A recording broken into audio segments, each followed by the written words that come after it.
than we saw in game 1. Really strong start and then fell off really hard. But that was also by way of the entire team not playing as a unit. And it was also a caveat. It was the bottom side of the map and Punch having a great time and top lane having an awful time. Now we have tanks. Now top lane's going to be a lot less swingy.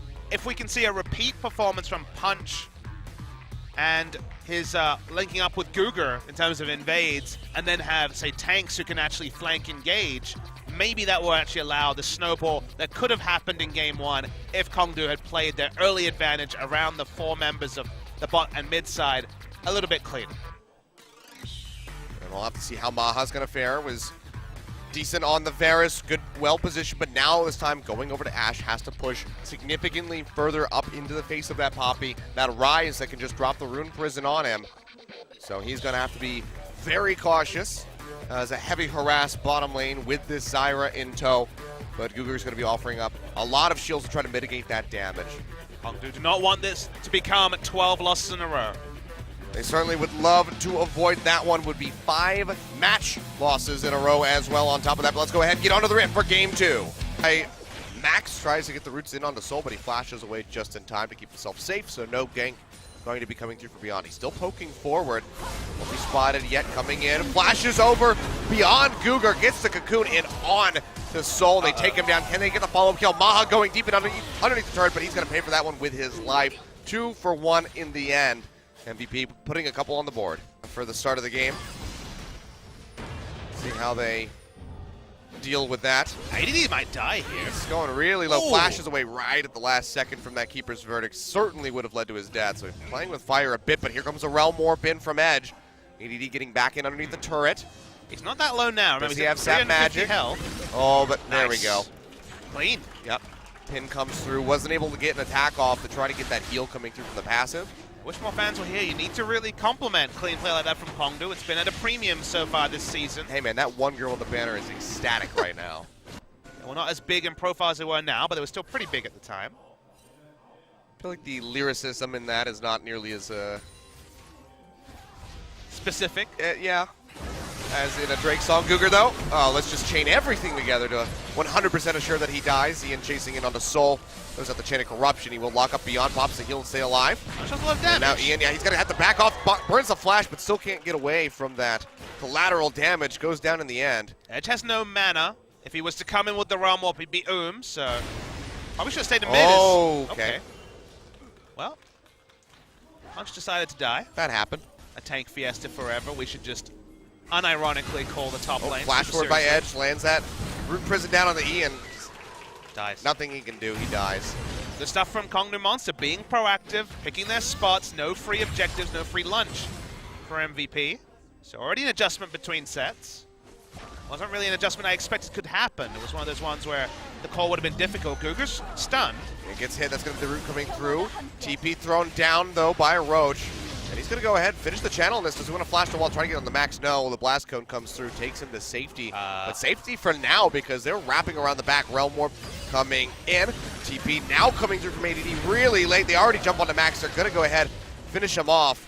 ADD arrives, going to go in, locks down Roach with a twisted advance. They come up with a kill, but ADD's still really weak. Takes a ton of damage to the piercing arrow from Soul. The bottom of the lane is able to finish him off. Beyond on Beyond. Coming in, trying to get onto Edge. Goes up with a repel. He's going to have to come straight back down. Certainly would have died. Flash forward, Soul with the piercing arrow. Takes him out. I saw the reaction from Joel over in the side here in the seats. I jumped out of my chair just the same way. Really unexpected kill coming through. And Kongdoo out the gate. They just don't want to go down without a fight, it seems. Completely over the top. See Kongdoo pushing up. They want to get this top lane inhibitor turret. Would be their third, as they broke mid lane already. Oh, Edge might be caught. Yeah, Edge getting locked down. Petrifying Gaze does connect onto him. And a big burst damage coming through from Punch. The collateral damage coming up with the kill onto Ian with the help of the Rise. And that is going to be 2 members of MVP going down. Big pickups for them. Let's see where they want to go from here. ADD still in the bottom lane. Wasn't able to TP in. Couldn't get into a position away from Roach to try to turn the tide of that fight. Looks like Kongdoo just going to go ahead and knock down this tier 1 turret. 9-stack Rod of Ages, Abyssal Scepter, Merc Tread. They thought the magic damage would be enough. It was not. Turn around, dispatched by Graves and Rise. Kongdoo Monster found themselves in game 1. Maha, completely cut off, going to flash away from that hail of arrows, but the flash forward, Chain of Corruption lands, and that is one dead Ashe Punch coming up with the kill. 10-5 now. 6,000 gold in the lead is Kongdoo Monster. Need some control wards. Baron is a realistic objective for Kongdoo. Poppy, Rise, Graves can all trade tank. Now though, no control ward on the objective. Makes it an impossibility for this second. Edge getting caught with the Petrifying Gaze yet again, but look at this. He's just perfectly willing to trade back damage onto Ian. If that overload had hit, likely would have taken out the Cassiopeia.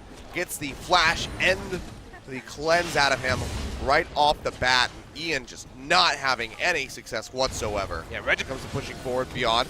Getting caught by Edge, pops it pretty low. Meanwhile, Cougar getting caught, ADD. And Ian come up with a kill. Getting Corruption from Soul, not going to connect, and now Roach comes in with the TP. What is he going to go for? It looks like it's going to be ADD.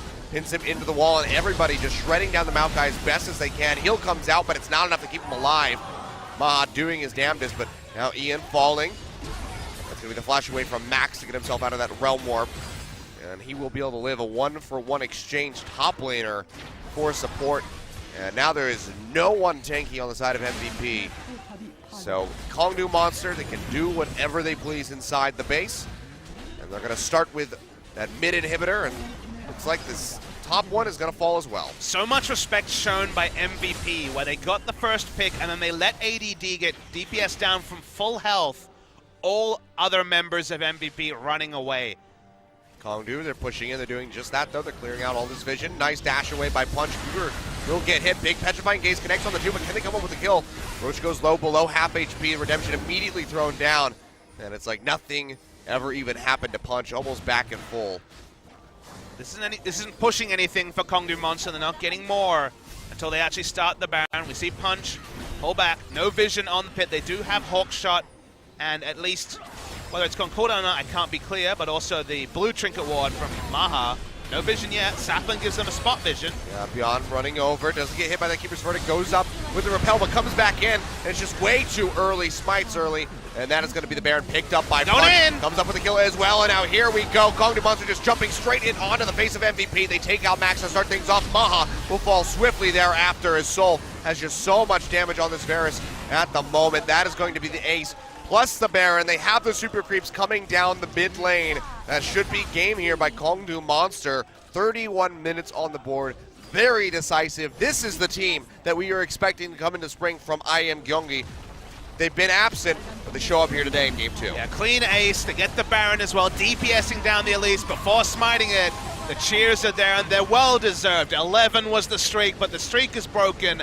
Finally, a victory for Kongdoo Monster. No elation on their faces. They know there's still a job to be done. After a win like that, they're looking for their first match win as well. Yep,